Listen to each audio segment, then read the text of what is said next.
You're listening to a CNA podcast. Tigers, such an iconic animal, powerful and elusive. They've roamed Southeast Asia for thousands of years, but they're endangered. And in the wild, chances are you'll never come close to one.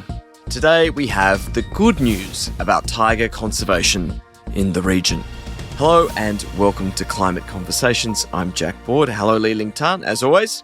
Good to see you. Hello. Have you ever seen a tiger? No, I actually haven't. The closest I've been to seeing any kind of wild cats in the wild is at a California national park in Mountain Lion territory. So that was a little bit scary, but I didn't see any there. You saw the mountain lions? No. I was in Mountain Lion territory. I was walking my little tiny miniature dog in Mountain Lion territory without realizing. Anyway, never seen a tiger, that's for sure, but I'm guessing you have. No, I've never seen a tiger in the wild. No, I think it's extremely difficult. Wow. And very rare for that to happen. They're pretty elusive. So no, I tried to, as we'll discuss in the story coming up today, but unfortunately, no sightings for me except on the camera trap. You know, they could be looking at you without you realizing. Yeah, exactly. Right? They're so stealthy. Yeah. Okay. Let's see how stealthy you are with this quiz. We are talking about endangered species today, tiger being one of them.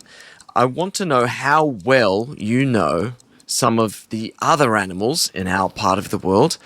How many of them are left in the wild? Liling, can you rank these animals by their estimated wild population number? So we've got the Indo-Chinese tiger. There are several types of tigers in Southeast Asia. I'm talking about the Indo-Chinese tiger that you would find in Thailand, for example. We have the Siamese crocodile. We have the Sumatran rhino. And we have the Sumatran orangutan.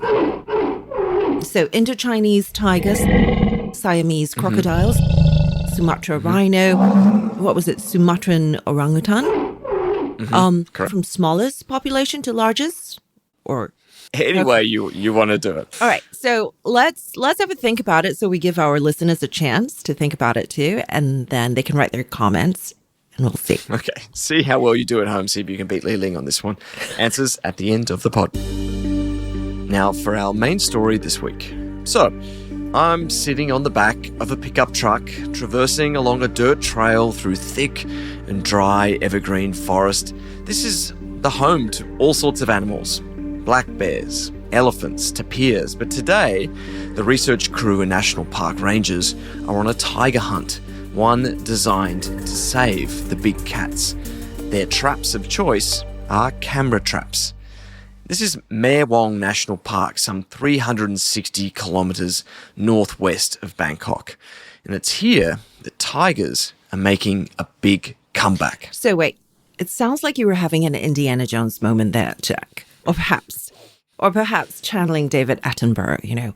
Our story begins in the glistening jungles of Thailand's vast western forest complex, where the Indo-Chinese tiger is staging a remarkable comeback. Very good accent. Yeah. So was it exciting? Did you manage to find tigers? You said earlier you didn't, so that's a shame. But how close were you, really? And were you at any point nervous that you might be in the proximity of, a 200-pound wild cat? No, I don't think I was nervous. I just think like the chances of seeing them during the day as we trundle along in a four-wheel drive was pretty limited. And really, we weren't really looking for the tigers themselves. Of course, they were out there roaming somewhere, but they are very hard to spot and generally not very keen on people. So we were headed towards a salt lick in the middle of the park. So this kind of just looks like a big mud pit. I don't know if you've been on a safari before, but animals get attracted to these types of places. It's the source of a lot of important minerals that animals need. And this one was actually artificially created and becomes sort of this meeting place where tigers like to wander around looking for prey, and of course where the prey tends to congregate at different times of the day. And that's what these cameras that are installed here are trying to capture, the signs of life. So we're standing there in the middle of the jungle, looking at a laptop, scanning for this automatically detected movement of various animals. And there's a lot, including elephants who routinely like to knock over the trees that contain the cameras. When we arrived, the camera was just kind of like tied with a chain to the tree, but the tree was just lying on the ground. And then, of course, as well, there were bones scattered on the ground. So that was kind of interesting to show that tigers had been around as well. What about tiger poo, like scat? Was it something you guys were looking out for? Scat galore. Yeah. Oh, scat really? was like one of the first things that the teams noticed, that there was scat of various animals, which showed that this was a busy part of the jungle, and a paw print as well of a large cat. And when you say automatically detect it, were these cameras that came with motion sensors and night vision, and were they just installed in different parts? Okay. But how many were installed? I mean, the Western Forest Complex is massive, right? It's got 11 national parks, 6 wildlife sanctuaries. How do you track the tiger population in an area like that? Yeah, exactly. You're right that this is an extremely large complex. It's more than 18,000 square kilometers. So it basically stretches along this flank, Thailand's flank with Myanmar. It's actually the largest forest tract in mainland Southeast Asia. So this is a huge area, 11 national parks, as you said. Camera traps in strategic places. They're obviously not putting cameras just everywhere because that would be a waste of resources. And of course, the rangers have to every now and then go and visit these cameras to kind of understand what's been happening. So they tend to strategically place them where they know animals like to congregate. And so by creating this salt lick, they can draw animals to that spot. So that's what they've done in this case. Okay.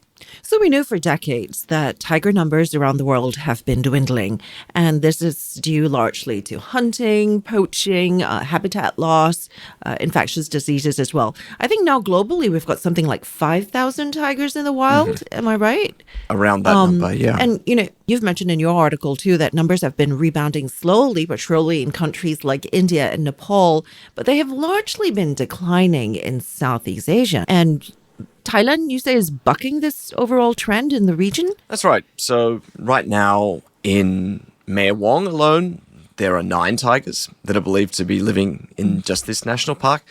So that doesn't really sound like many, right? But there were probably none going back just a few years. And this wasn't even protected land until 1987. So Thailand is doing something differently. It is bucking the trend, as you say. Now, across Thailand, there's estimated to be between 179 and 223 adult tigers in the wild, and the numbers are growing. And there's a lot of potential for these protected landscapes where they are starting to flourish to carry many more tigers. The WEFCOM, which is the Western Forest Complex, could potentially support up to 2,000 tigers, given the right protections, according to some experts. And I interviewed Alex McWilliam, who is the regional coordinator for species and habitats at the International Union for Conservation of Nature. He explains the global situation that's going on with tigers, some of these numbers, and also why tigers are important for an ecosystem. Tigers are endangered, unfortunately, and I think we need to remember that just over 100 years ago, there were more than 100,000 tigers that occurred on our planet. And that means that there's been an almost 95% reduction in the number of tigers in just the last 100 years. And now tigers only occur in 10 countries across Asia. And they only inhabit around 7% of the land area that they once lived in over time. Tigers are an important part of an ecosystem. They are a top-tier predator in those ecosystems. And if we have healthy tiger populations, that means that we also have healthy populations of other species. We have good biodiversity in those areas. And that means that overall, the system of the forest, is complete and working well. He also told me about the benefits to humans that are pretty clear as well from having tiger populations that are healthy.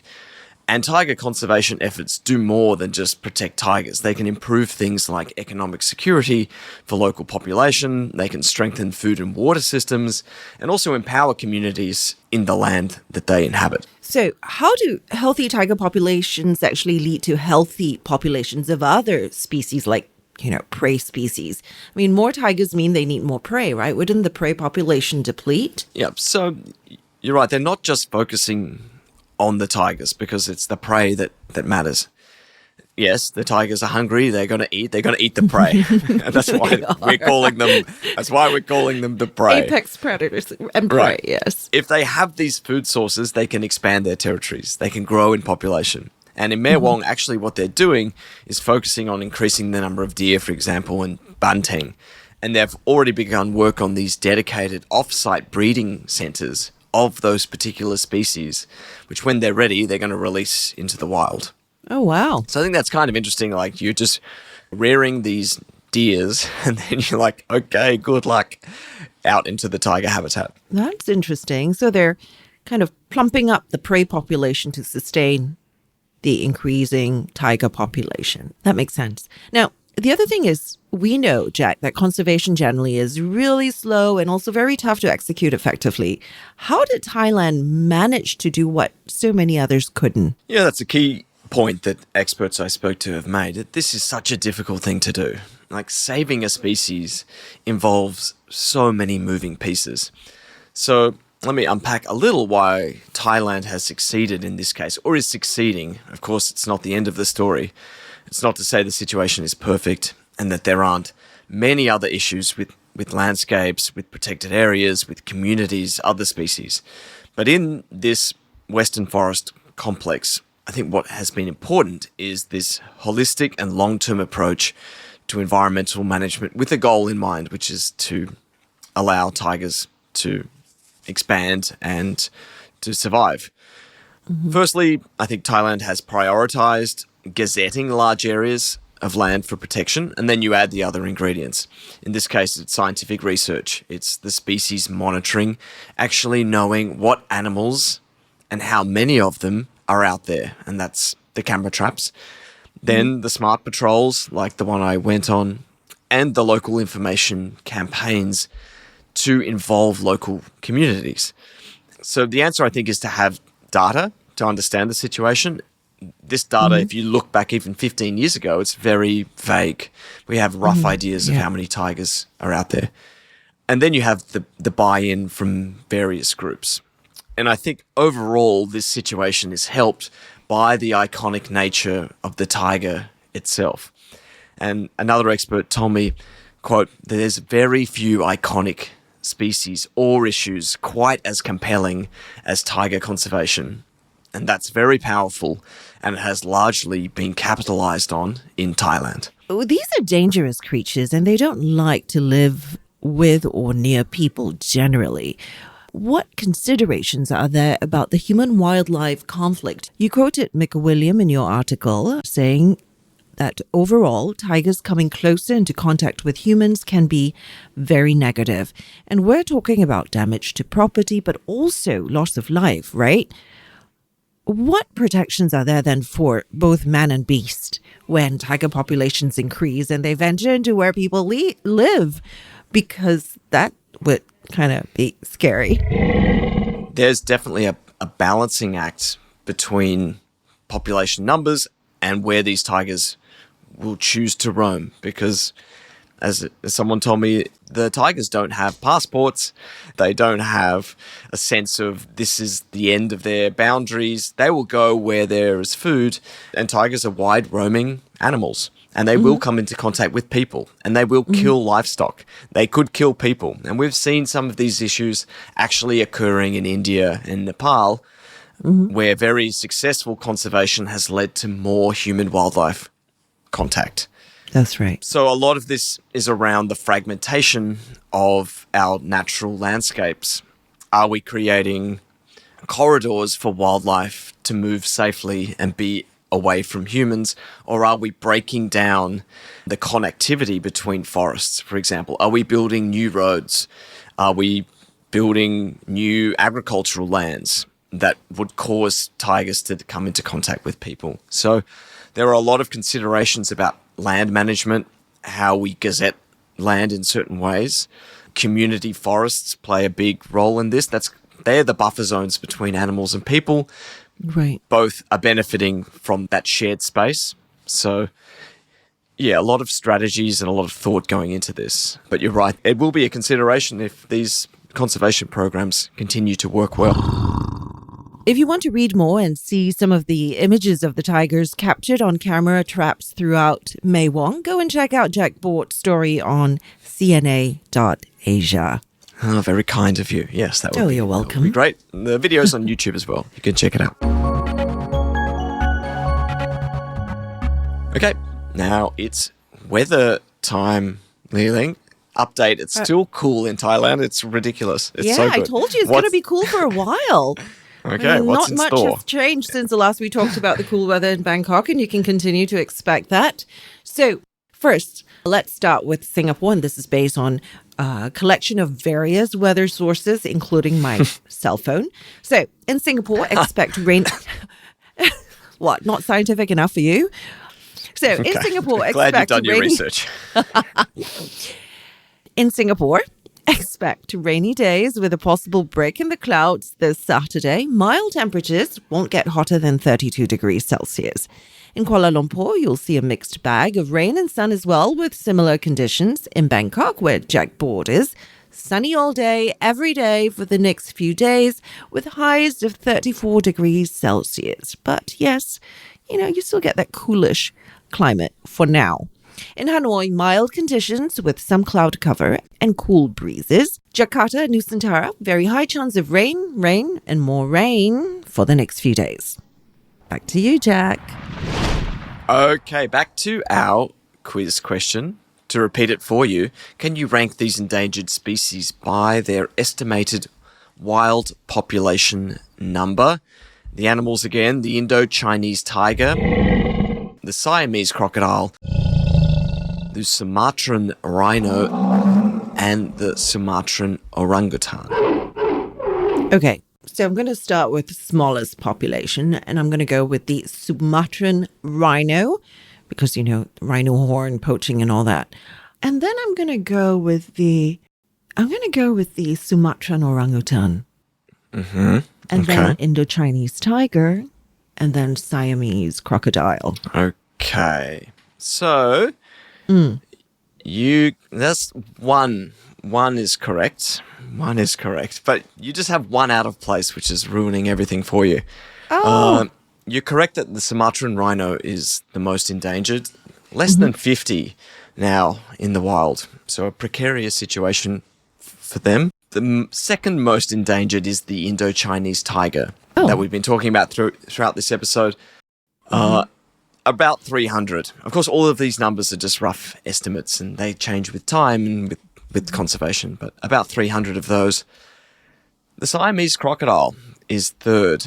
Only about 500 in the wild, which is pretty surprising, given that we have just thousands and thousands and thousands of them in crocodile farms, but in the wild. But not in the wild. Oh my goodness. Okay. Yeah.